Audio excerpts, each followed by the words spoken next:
శ్రీకృష్ణుని యొక్క దైవీ ప్రణాళికలో భాగంగా హిమాలయాల్లోని ఋషికూటమి ప్రేరణతో ప్రపంచ రాజకీయ, ఆర్థిక, శాస్త్ర, కళా, సాహితీ రంగాలలో, సామాజిక, విద్యా రంగాలలో సంభవించనున్న పెనుమార్పుల యొక్క వివరణ, నూతన యుగం యొక్క రూపురేఖలు.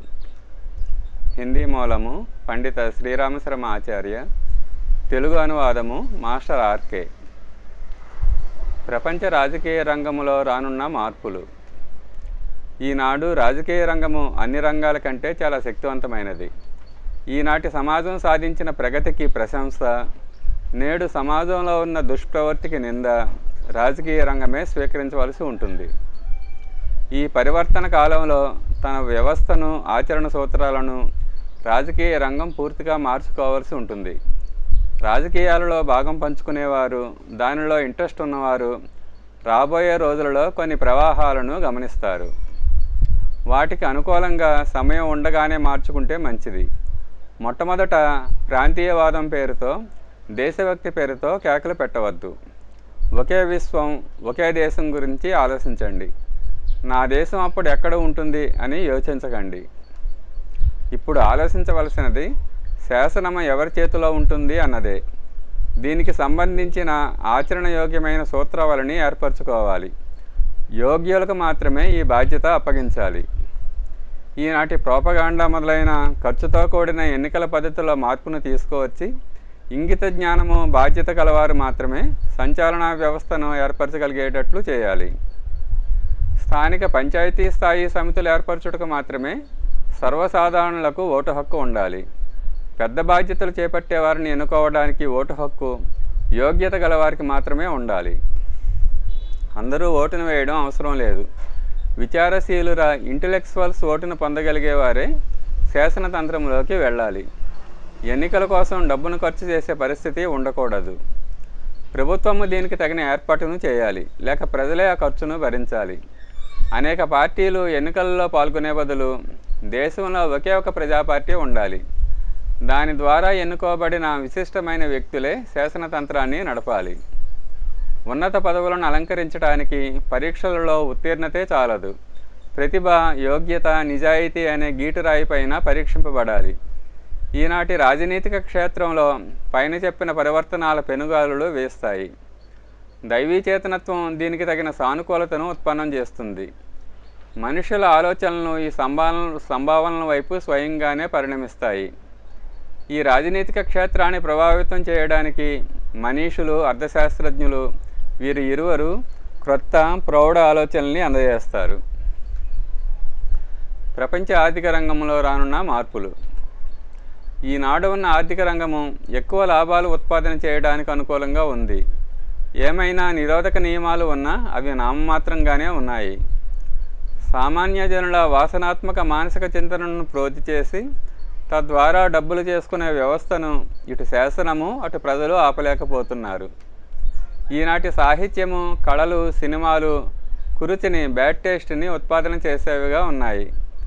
రాబోయే రోజుల్లో ఈ విధమైన ఉపార్జన జరగనివ్వబడదు. మత్తును కలగజేసే పదార్థాలు తయారు చేయడం కూడా మానవుని ఫండమెంటల్ అధికారం అనే వాదనకు విలువ ఉండదు.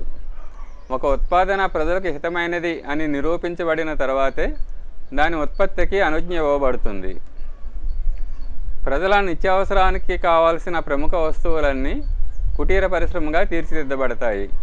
వస్త్ర పరిశ్రమ, నిత్యోపయోగ వస్తువులు చిన్న చిన్న పరిశ్రమలు చిన్న చిన్న నగరాలకు తరలింపబడతాయి.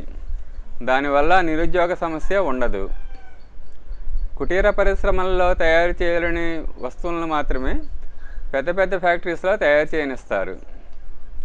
త్వరలోనే అన్ని దేశాలు తమకు కావలసిన సామాగ్రిని తామే తయారు చేసుకోగలుగుతాయి. ముడి సరుకు మాత్రం అటు ఇటు తెచ్చుకోవాల్సి వస్తుంది.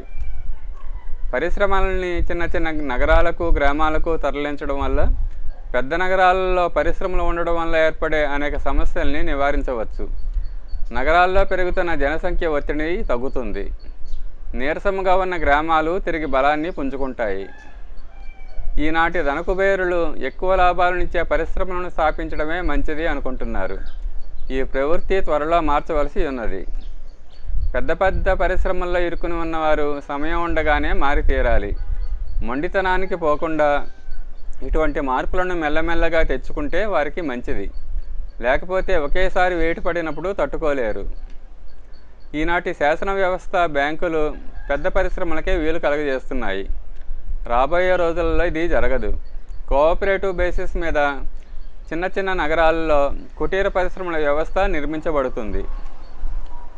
ధనాధ్యక్షులకు ఇవ్వబడుతున్న వార్నింగ్ ఏమిటంటే, లిమిట్లో మాత్రమే లాభాలు పొంది వ్యాపారం చేసుకోండి. సంపాదనలో లాభాంశం యొక్క లిమిట్ ఉండాలి. దానిలో శ్రామికులకు కూడా వంతు ఇవ్వాలి. అప్పుడు కాలం మారినప్పుడు వారికి బాధ ఉండదు. రాబోయే రోజుల్లో అర్థతంత్రము ఇలాగే నడుస్తుంది, ఇటువైపే తిరుగుతుంది. ఈ సంభావనను భవిష్యద్వాణిగా నోట్ చేసుకొని పెద్ద పరిశ్రమలలో సంబంధం ఉన్న వాళ్ళు తమ వ్యవస్థను ఇప్పటి నుంచే మార్చుకోవడం మొదలుపెట్టండి. అర్థతంత్రంలో ఇంకొక విషయం నోట్ చేసుకోవాలి. సాధారణ జనుల మీద మోపబడ్డ కొన్ని బాధ్యతలను సమాజము తన మీదకి తీసుకోవాలి. ముఖ్యంగా విద్య, చికిత్స మొదలైనవి. ఈనాడు ధనికులు తమ కుటుంబ నిర్వహణకి అవసరమైన దానికంటే ఎక్కువ కూడబెడుతున్నారు. నిర్ధనులు లక్ష్యహీనులై తిరుగుతున్నారు. వీరి స్థాయిలలో ఆకాశానికి పాతాళానికి ఉన్నంత తేడాలు ఉన్నాయి. రాబోయే రోజుల్లో సాధారణ జనుల అతిరిక్త బాధ్యతల్ని సమాజతంత్రమే మోయవలసి ఉంటుంది. దీని కొరకు వ్యక్తి ఉత్పాదన బాధ్యత స్వీకరిస్తే శాసనతంత్రము పంపిణీ బాధ్యతలను మోయాలి.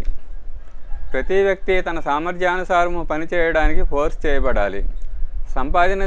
సంపాదించినదంతా తన జేబులోనే పెట్టుకోవడానికి అధికారం ఉండకూడదు. సగటు స్థాయిలో జీవించడము అలవాటు చేసుకోవాలి.